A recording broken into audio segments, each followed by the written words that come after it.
guys, welcome back to my YouTube channel. So, നമ്മൾ ഇന്ന് പറയാൻ പോകുന്നത് ഫോർത്ത് സെമിസ്റ്റർ BA ഇംഗ്ലീഷിൻ്റെ കോ സബ്ജക്റ്റായ ലിറ്റററി ക്രിറ്റിസിസത്തിലെ ഒരു ടോപ്പിക്കാണ്. ക്ലാസിക് ലിറ്റററി ക്രിറ്റിസിസത്തിലെ ഹൊറേസിനെ പറ്റിയിട്ടാണ് നമ്മൾ ഇന്ന് ഡിസ്കസ് ചെയ്യാൻ പോകുന്നത്. സോ നമ്മൾ അരിസ്റ്റോട്ടലിനെ പറ്റിയിട്ടും പ്ലീറ്റോനെ പറ്റിയിട്ടും ഡിസ്കസ് ചെയ്ത വീഡിയോസ് നമ്മുടെ ചാനലിൽ ഇട്ടിട്ടുണ്ട്. ഇനി നെക്സ്റ്റ് ഹൊറേസിനെ പറ്റിയിട്ടാണ് പറയുന്നത് കേട്ടോ. ജസ്റ്റ് ഈ ഒരു ഹൊറേസിനെ പറ്റിയിട്ടുള്ള ഈ ഒരു ഇൻട്രോ ജസ്റ്റ് ഒന്ന് ഓർത്ത് വെച്ചോ. ഓക്കെ, അപ്പോൾ നമുക്ക് ഹൊറേസിനെ പറ്റി നോക്കാം. ഹൊറേസ് 65 BC ജനിച്ചു. 8 BC അദ്ദേഹം മരിക്കുന്നത്. സോ ഹൊറേസിൻ്റെ മെയിൻ കാര്യം എന്ന് പറയുന്നത് പ്ലാറ്റോൻ്റെയും അരിസ്റ്റോട്ടലിൻ്റെയും കാര്യങ്ങളെ കുറിച്ചിട്ട് ക്രിട്ടിസൈസ് ചെയ്യല്ല, അതിനെക്കുറിച്ചിട്ട് രണ്ടും കൂടി മിക്സ് ചെയ്തിട്ടാണ് അദ്ദേഹം പറയുന്നത്. ഓക്കെ, അപ്പോൾ നമുക്ക് ഹൊറേസിനെ കുറിച്ച് നോക്കാം. ഹൊറേസ് ഓസ്റ്റിൻ ഏജിൽ ആണ് ജനിച്ചത്. ഒക്ടേവ ഓസ്റ്റിൻ എന്നായിരുന്നു അദ്ദേഹം ആ ഒരു ഏജിനെ പിന്നെ നെയിം ചെയ്തിട്ടുണ്ടായിരുന്നത്. അതുമാത്രമല്ല അദ്ദേഹം ഒരു റോമൻ പോയറ്റാണ്, ഒരു ക്രിട്ടിസിസ്റ്റാണ്, ഒരു പോയറ്റും കൂടി ഒരുപാട് പോംസൊക്കെ എഴുതിയിട്ടുണ്ട് അയാൾ. അദ്ദേഹത്തിൻ്റെ ഒരു ഫേമസ് വർക്കാണ് ആർക്ക് പോയറ്റിക്ക. ആർക്ക് കേട്ടോ, ആർക്ക് പോയറ്റിക്ക എന്ന് പറയുന്നത്. സോ ആർക്ക് പോയറ്റിക്ക എന്ന് പറയുന്നതിൻ്റെ മീനിങ് ആർട്ട് ഓഫ് പോയട്രി എന്നാണ്. See Ars Poetica, art of poetry എന്ന് പറയുന്ന ഈ ഒരു ബുക്ക് അത് അദ്ദേഹത്തിൻ്റെ ഫ്രണ്ടിന് ഒരു ലെറ്റർ ആയിട്ട് എഴുതിയൊരു ബുക്കാണ്. അതാണ് ആർക്ക് ഓഫ് പോയറ്റിക്ക എന്ന് പറയുന്ന ആ ഒരു ബുക്ക്. ഫ്രണ്ടിൻ്റെ പേരാണ് പിസോ എന്ന് തന്നെയാണ് സ്പെല്ല് ചെയ്യാമെന്ന് തോന്നുന്നു. പിസോസ്, PISOS, പിസോസ് എന്നാണ് ഫ്രണ്ടിൻ്റെ പേര്. ഫ്രണ്ടിന് ഒരു ലെറ്ററായിട്ട് എഴുതിയ ബുക്കാണ് ആർക്ക് ഓഫ് പോയട്രി എന്ന് പറയുന്നത്. ആർക്ക് ഓഫ് പോയട്രി എന്ന് പറയുന്ന ബുക്ക് ബെൻ ജോൺസൺ ആണ് ഇംഗ്ലീഷിലോട്ട് ട്രാൻസ്ലേറ്റ് ചെയ്തിട്ടുള്ളത്. അദ്ദേഹത്തിൻ്റെ പിന്നെ അദ്ദേഹം അതിനെക്കുറിച്ച് പറയുന്നു. അദ്ദേഹം പോയറ്റിനെ ഡിഫറെൻ്റ് ആയിട്ടുള്ള ഒരു കാഴ്ചപ്പാടിലാണ് കാണുന്നത്. പ്ലേറ്റോൻ്റെയും അരിസ്റ്റോട്ടലിനെയും കൂടി മിക്സ് ചെയ്ത് കോമ്പിനേഷനാണ് അദ്ദേഹത്തിൽ പറയുന്നത്. ഹൊറേസ് എപ്പോഴും പറയുന്നത് എന്താണെന്ന് വെച്ചാൽ function of poetry is to entertain and improve. Function of poetry എന്ന് പറയുന്ന മെയിൻ കാര്യമാണ് to entertain and improve. His view on പോയട്രിയിൽ അദ്ദേഹം പറയുന്ന കാര്യമാണ് function of poetry is to entertain and to improve.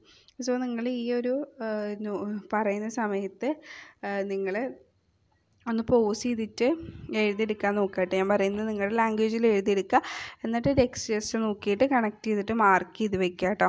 അല്ലാതെ ഇത് ഇങ്ങനെ നല്ല രീതിയിൽ ഇങ്ങനെ ഉണ്ടാക്കി എഴുതാമെന്ന് പറയുമ്പോൾ കുറച്ച് ബുദ്ധിമുട്ട് തന്നെയാണത്. സോ അതിൻ്റെ മെയിൻ പോയിൻറ്റ്സ് മാത്രം ഒന്ന് നോക്കി വെച്ചാൽ മതി. പിന്നെ കുറച്ചൊക്കെ നമുക്ക് ഉണ്ടാക്കി എഴുതാം. അതായത് ഈ ടെക്സ്റ്റ് കംപ്ലീറ്റ് നമുക്ക് ബൈ ഹാർഡ് ഒരിക്കലും പഠിക്കാൻ പറ്റില്ല. എനിക്കറിയില്ല പഠിക്കാൻ പറ്റുന്നവരുണ്ടോയെന്ന്. അപ്പോൾ പഠിക്കാൻ പറ്റാത്തവർക്ക് നമുക്ക് ഇങ്ങനൊരു കുറച്ച് പോയിൻറ്റ്സൊക്കെ നോക്കാം കേട്ടോ. അപ്പോൾ നമുക്ക് വേഗം തന്നെ നോക്കാം. അപ്പോൾ ഇതിൽ ഹൊറേസ് പറയാണ്ട് കേട്ടോ. അപ്പോൾ നമുക്ക് ബാക്കി പറയാം. പിന്നെ അദ്ദേഹം പറയുന്നത് 2 ടൈപ്പ് ഓഫ് പോയട്രി നമ്മൾ പറഞ്ഞു. ടു ഇംപ്രൂവ് എന്ന് പറഞ്ഞു, പിന്നെ ടു പ്ലീസ് ഓർ എൻ്റർടൈൻ. ഒന്നല്ലെങ്കിൽ ടു ഇംപ്രൂവ് അല്ലെങ്കിൽ ടു പ്ലീസ് ഓർ എൻ്റർടൈൻ. പിന്നെ അദ്ദേഹത്തിൻ്റെ നേച്ചർ ഓഫ് പോയട്രി എന്ന് പറയുന്നത് combination of fact and phantasm. ഫാൻറ്റസിയും ഫാക്റ്റും തമ്മിലുള്ളൊരു കോമ്പിനേഷനാണ് നേച്ചർ ഓഫ് പോയട്രി എന്ന് പറയുന്നത്. Nature of poetry is taken in the part of action. ആക്ഷൻ്റെ ഒരു ഭാഗമായിട്ടാണ് അത് എടുത്തിട്ടുള്ളത്. ആ ആക്ഷൻ്റെ ആ ഒരു ഭാഗത്തിൽ അവരുടെ ലൈഫ് ആവാം, ഹ്യൂമൻ ബീയിങ്സിനെ കുറിച്ചിട്ടാവാം, പിന്നെ അതുപോലെ കസ്റ്റംസിനെ കുറിച്ചാവാം. അതുമാത്രമല്ല ഇത് has been taken from human life എന്നാണ് അതിൻ്റെ കാര്യങ്ങളൊക്കെ എടുത്തിട്ടുണ്ടാവുക. It must be in the combination of fact and fantasy. ഫാക്റ്റും ഫാൻറ്റസിയും തമ്മിലുള്ള ഒരു കോമ്പിനേഷനാണ് ആ ഒരു പോയട്രി അല്ലെങ്കിൽ ആ ഒരു അദ്ദേഹത്തിൻ്റെ വ്യൂ ഓഫ് പോയട്രിയിൽ പറയുന്നത്. അത് സത്യത്തിൻ്റെ അടുത്താണ്. It's near to truth. Okay, അപ്പോൾ നമ്മൾ എന്താണ് അദ്ദേഹത്തിൻ്റെ വ്യൂ ഓഫ് പോയട്രി എന്ന് പറയുന്നത്? അദ്ദേഹത്തിൻ്റെ പ്ലാറ്റോൻ്റെയും അരിസ്റ്റോട്ടലിൻ്റെയും വ്യൂ ഓഫ് പോയട്രി നിന്ന് എൻറ്റയർലി ഡിഫറെൻ്റ് ആണ്. കാരണം അദ്ദേഹം ഒരു ക്രിട്ടിസിസ്റ്റ് മാത്രമല്ല, അദ്ദേഹം ഒരു പോയറ്റും കൂടിയാണ്. He combined the ideas of Aristotle and Plato, and he said that the function of poetry is to entertain and improve ചെയ്യാനും എൻ്റർടൈൻ ചെയ്യാൻ വേണ്ടിയിട്ടുമാണ്. അതായത് പോയട്രീൻ്റെ 2 പ്രധാന കാര്യങ്ങളാണ്. പിന്നെ nature of poetry is to combine the fact and fantasy. Comparison between the fact and fantasy is shown as the nature of poetry. Nature of poetry എന്ന് പറയുന്നത് ആ കമ്പാനിഷനാണ്, അല്ലെങ്കിൽ combination of fact and fantasy. And also he said that the nature of poetry is taken from the action or part of the people's life, human beings and their customs too. ആ കസ്റ്റംസും human ബീങ്സും പിന്നെ അവരുടെ ജീവിതത്തിൻ്റെ കാര്യങ്ങളൊക്കെയാണ് ഇതിൽ മെയിനായിട്ട് പറയുന്നത്. And also it is taken from a portion of some one's life. ഒരാളുടെ ജീവിതത്തിൽ നിന്ന് എടുത്ത കാര്യങ്ങളോ. It must be a combination of fact and fantasy. നമ്മൾ നേരത്തെ പറഞ്ഞല്ലോ, ഫാക്റ്റിൻ്റെയും ഫാൻറ്റസീൻ്റെ combination. And also it's near to truth. സത്യത്തിൻ്റെ അടുത്താണ്. ഇനി ഞാൻ പറയാൻ പോകുന്ന ഈ ഒരു സെൻറ്റൻസ് എന്തായാലും എഴുതി വയ്ക്കുക. അദ്ദേഹത്തിൻ്റെ ഒരു മെയിൻ വ്യൂവിനെ കുറിച്ചിട്ടാണ് പറയുന്നത്.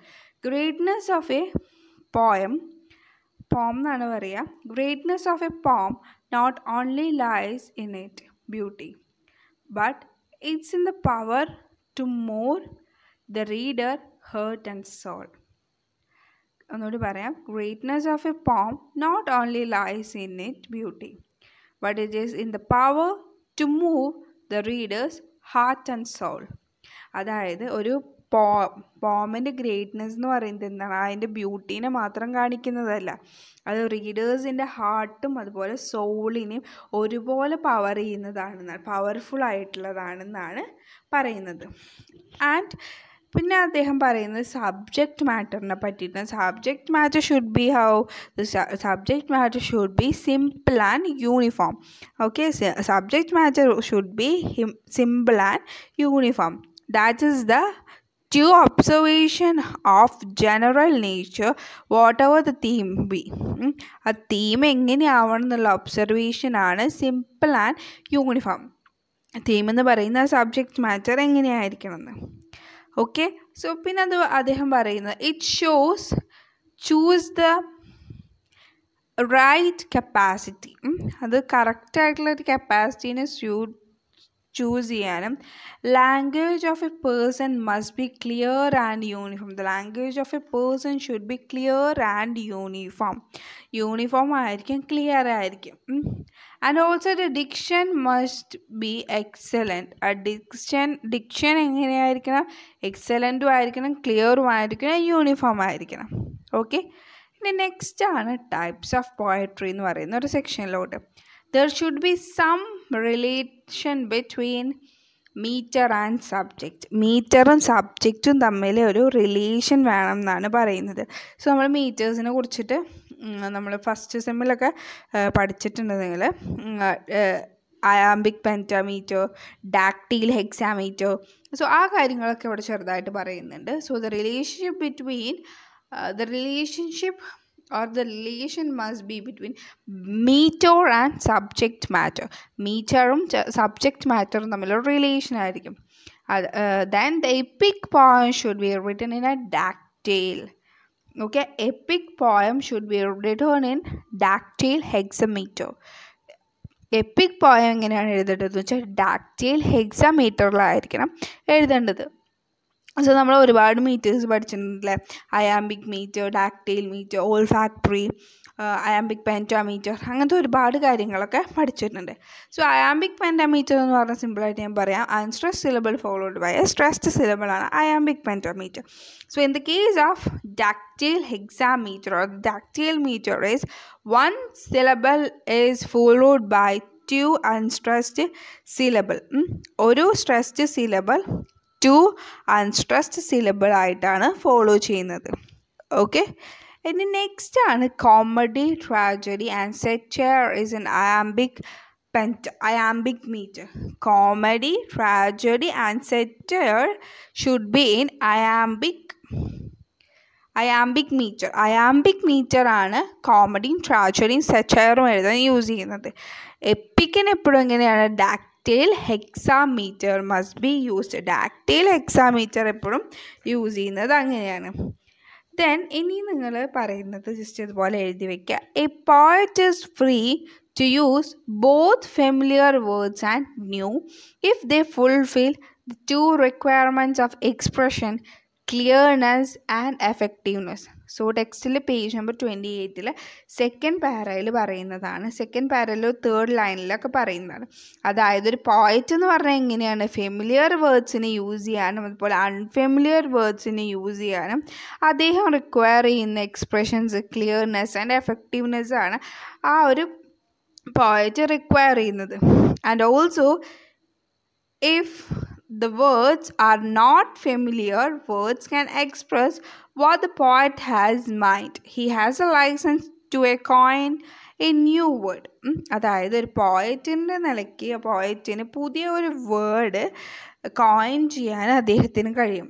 ഒരു പുതിയൊരു വേർഡിന് കോയിൻ ചെയ്യാൻ അദ്ദേഹത്തിന് കഴിയും. The poetic skills lies in making the words familiar appear strange and strange one familiar. അത് മാത്രമല്ല പോയറ്റിന് വേറൊരു കഴിവും കൂടിയുണ്ട്. ഫെമിലിയർ വേർഡ്സിനെ അൺഫെമിലിയർ ആക്കാതെ സ്ട്രേഞ്ച് ആക്കാനും സ്ട്രേഞ്ച് വേർഡ്സിനെ ഫെമിലിയർ ആക്കാനും അദ്ദേഹത്തിന് കഴിയും. And also the next thing is Horace also examining the question of place, genius and the art in the success of the poem. So Horace പിന്നെ എക്സാമിൻ ചെയ്യുന്നത് genius and success of the poem ആണ്.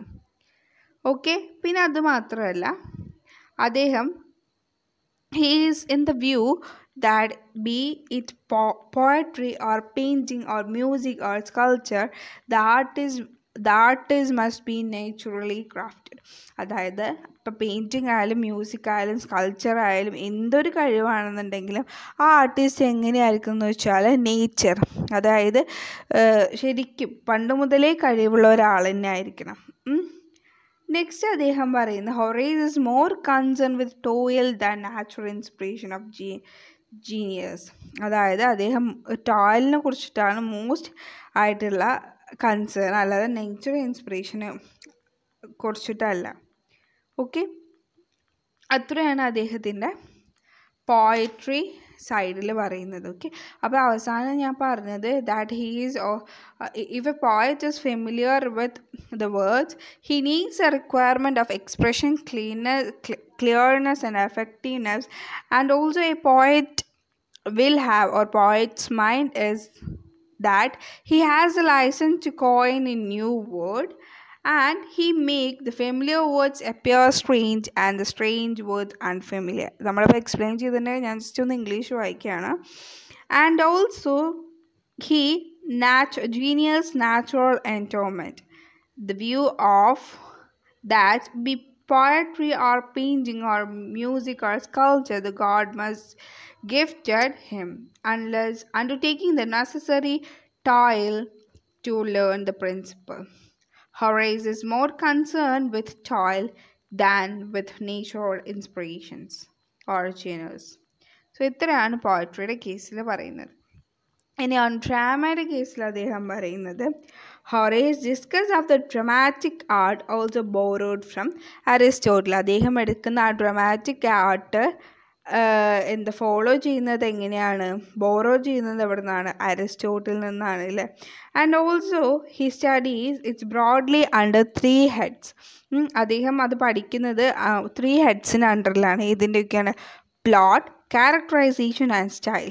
ഏതൊക്കെയാണ്? Plot, characterisation and style. Plot should be borrowed from familiar material.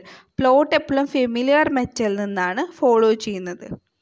Okay, പിന്നെ അദ്ദേഹം next പറയുന്നത് എന്താണെന്ന് വെച്ചാൽ in characterisation again as in plot dramatic could either draw on ancient Greek legends or invent new characters. ക്യാരക്ടറിൽ ആ പ്ലോട്ടിൽ dramatic ഒന്നല്ലെങ്കിൽ ancient legend characters അല്ലെങ്കിൽ പുതിയ ക്യാരക്ടേഴ്സിനെ ഇൻവെൻറ്റ് ചെയ്യുക അല്ലെങ്കിൽ ഇൻട്രൊഡ്യൂസ് ചെയ്യുകയാണ് ചെയ്യുക. Then Horace consider the iambic meter as the most suitable for drama, both tragedy and comedy. So പിന്നെ അദ്ദേഹം പറയുന്നത് എന്താണെന്ന് വെച്ചാൽ അയാംബിക് മീറ്റർ ആണ് ഏറ്റവും സ്യൂട്ടബിൾ എന്തിനു വേണ്ടിയിട്ട് ഡ്രാമയും ട്രാജഡിയും കോമഡിയും ഒക്കെ ചെയ്യാൻ വേണ്ടിയിട്ട് ഏറ്റവും സ്യൂട്ടബിൾ ആയിട്ടുള്ള ഒരു മീറ്റർ ഏതാണ് അയാംബിക് ആണ്. Firstly because it lend itself easy to dialogue being near. അതായത് അത് ഡയലോഗ് ഈസിലി ബെൻഡ് ആവും. The language of tragedy that of comedy. Okay, പിന്നെ നെക്സ്റ്റ് പറയുന്നത് അദ്ദേഹം dramatic scenes should be observe properly. Dramatic speech എന്താണ് എപ്പോഴും properly observe ചെയ്യണം. അതിൻ്റെ കാരണം എന്താണെന്ന് വെച്ചാൽ its use the characters, its sex, its age, its station in life, its circumstances, its mood. അതായത് അത് പ്രോപ്പർലി ഒബ്സർവ് ചെയ്യാമെന്ന് പറയുന്നതിൻ്റെ കാരണം ആ ക്യാരക്ടറിൻ്റെ sex, age, station, circumstances, mood അങ്ങനത്തെ കാര്യങ്ങളൊക്കെയാണ് അതിൽ പറയുന്നത്. A god will speak different from mortal, a man from woman, and aged man. അപ്പോൾ ഈ ഗോഡ് ശരിക്കും എങ്ങനെ കാണിക്കണമെന്ന് വെച്ചാൽ ഇപ്പോൾ പുവർ മാന് റിച്ച് ആയിട്ടും റിച്ച് മാന് പുവറായിട്ടും വുമണിനെ മെന്നായിട്ടും ഏജ്ഡ് അൺഏജ്ഡ് വുമണായിട്ടും പിന്നെ ആങ്കറിന് ജോളി ആയിട്ടും അങ്ങനെയൊക്കെ കാണിക്കാൻ ഗോഡിനെ കൊണ്ട് കഴിയും. And also he said that he was the first to evolve a compromise between conflict claim of pleasure and profit as the object of poetic. അതായത് അദ്ദേഹമായിരിക്കും ഒരു ഫസ്റ്റ് പേഴ്സൺ ഒരു കോൺഫ്ലിക്റ്റും ഉണ്ടാക്കാതെ, അതായത് ക്ലെയിമും കോൺഫ്ലിക്റ്റും ഒന്നും ഉണ്ടാക്കാതെ, പ്ലഷറും പ്രോഫിറ്റും നമ്മൾ ക്ലെയിമും കോൺഫ്ലിക്റ്റും ഒന്നും ഉണ്ടാക്കാതെ ഇരുന്നിട്ടുള്ള ഒരാൾ. സോ നമ്മളിപ്പോൾ ഹൊറേസിനെ പറ്റിയിട്ടാണ് പറഞ്ഞത്. അപ്പോൾ ടെക്സ്റ്റ് എന്തായാലും വായിച്ചു നോക്കുക. ഹൊറേസ് എന്ന് പറയുന്ന സെക്ഷൻ കുറച്ച് ചെറുതാണ്. അപ്പോൾ 26 തുടങ്ങിയിട്ട് 30 സ്റ്റാർട്ടിങ് ആകുമ്പോഴേക്കും അത് നിൽക്കുന്നുണ്ട്. പിന്നെ ലോങ്കിനെസ് ആണ് സ്റ്റാർട്ട് ചെയ്യുന്നത് അടുത്തത്. അത് നമ്മൾ അടുത്ത വീഡിയോയിൽ അപ്ലോഡ് ചെയ്യുന്നതായിരിക്കും. ലോങ്കിനെസ് കുറച്ചും കൂടി ഉണ്ട്. അതും കൂടി കഴിഞ്ഞാൽ നമ്മുടെ ഈ ഒരു മൊഡ്യൂൾ കഴിയാണ് കേട്ടോ. ഈ ഒരു first module classic literary theory എന്ന് പറയുന്ന മൊഡ്യൂൾ കഴിയാണ്. Next module 2 English literary theory. അതിൽ 2 മൊഡ്യൂൾസ് വരുന്നുണ്ട്. എ മൊഡ്യൂൾ എന്ന് പറയുന്നത് 16 to 90, പിന്നെ ബി മൊഡ്യൂൾ 19th സെഞ്ച്വറിയിലെ മുഴുവൻ കാര്യങ്ങൾ എക്സ്പ്ലെയിൻ ചെയ്യുന്നുണ്ട് കേട്ടോ. അപ്പോൾ നമുക്കത് പതുക്കെ നോക്കാം. So thanks for watching.